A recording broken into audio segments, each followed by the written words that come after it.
Okay, now let's work on migration controller and the model file, right? So if I just go to my terminal and just create a new terminal, and I'll say PHP artisan make model, and the name of the model would be admin user, and then we also need a migration and controller for that. So if I just press enter, you can see model is created, migration is created, and then the controller is created. Okay, now if I just go to my migration file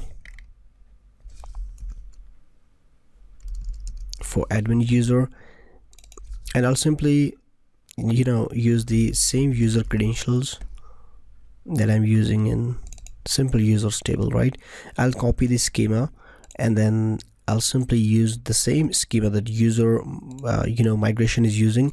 I'll use the same migration for admin as well. You can also remove these these two stuff, but we'll use the name, email, and password, right?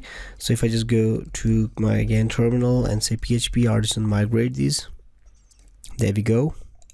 Okay, the admin users table is created in our database. If I just go to my navigate, and I can see that we have our table, right? Now what next? First of all, we need to open our controller. So if I just go ahead and open my controller, and first of all we need to create the index method, which could basically return the view of our admin.login, right? And if I just go to my web.php, and then simply I'll say I don't want to directly return from this view, I'll simply refer the controller, the admin controller, and then we'll use index method, right? So if I just go again and reload the page, and you can see the admin controller does not exist. I think the spelling mistake problem. Oh yeah, that's admin user controller. So if I just save and reload the page again, and that's working exactly fine. Okay, what next? Now if I just go to login.blade, and this is our form. In this form we will not use the Laravel collective package, the forms.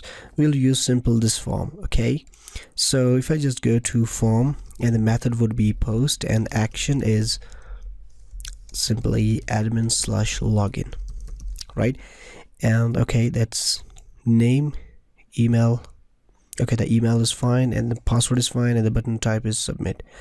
Okay, if I just again go to my controller, and this time I will create a store method, and I'll also refer this inside my routes. So the route this time would be post admin/login, and of course this again use the admin user controller, and this time store method, right? And if I just go to store method, and we'll bind the request class here, and then if I just say die and dump request all, and if I just go to my form and reload this form once, let's say for example I'll enter a simple email, and mail.com password. Okay, you can see the page has expired due to inactivity. Basically this needs a CSRF protection, right? The cross-site request forgery. Inside our previous videos we used the admin panel, the Laravel collective package. Basically the Laravel collective automatically contains the CSRF, right, and they protect them, but we need to create this manually. So yeah, now the current version of Laravel framework, let me just check which version of framework that I'm using. I think we are using the most latest version. If I just say PHP artisan v, and that's Laravel 5.6.16, right? And that means the Laravel 5.6. So in Laravel 5.6 it announced a new directive called CSRF that could create, if I just reload and view page source, that created input, the hidden input, and it has a value, a random value that could help us to for CSRF protection. So if I just enter again an email and the password, and there we go, we just got the email and password. Right now it's time to log the user in. So first of all, I need to say validate the user.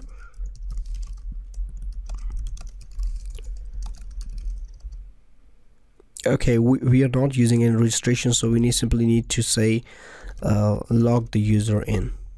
Okay, and then simply we need a session message, of course, and then redirection or redirect. Right, okay, what next? First we need to validate the user, so we'll use simply the request and then the validate method as we used, and then of course the we are not using any name, so the email would be required, and of course it should be email, and then the password is required.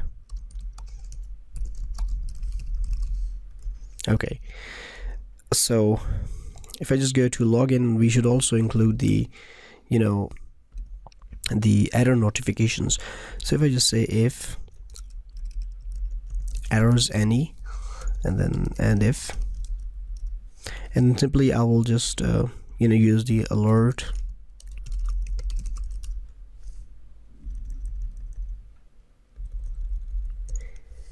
and then UL, and then of course we will for each of the errors as error, and then for each real quick for each loop, and then error. So if I just go and reload the page,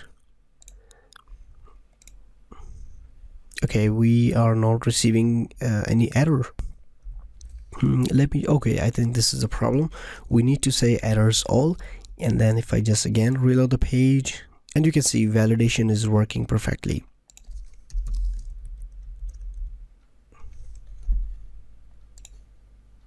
And we will just put this inside li. Okay, that's good. Okay, the validation part is working, and in the next video we'll be work on we'll create our guards and further steps. Right, see you in there.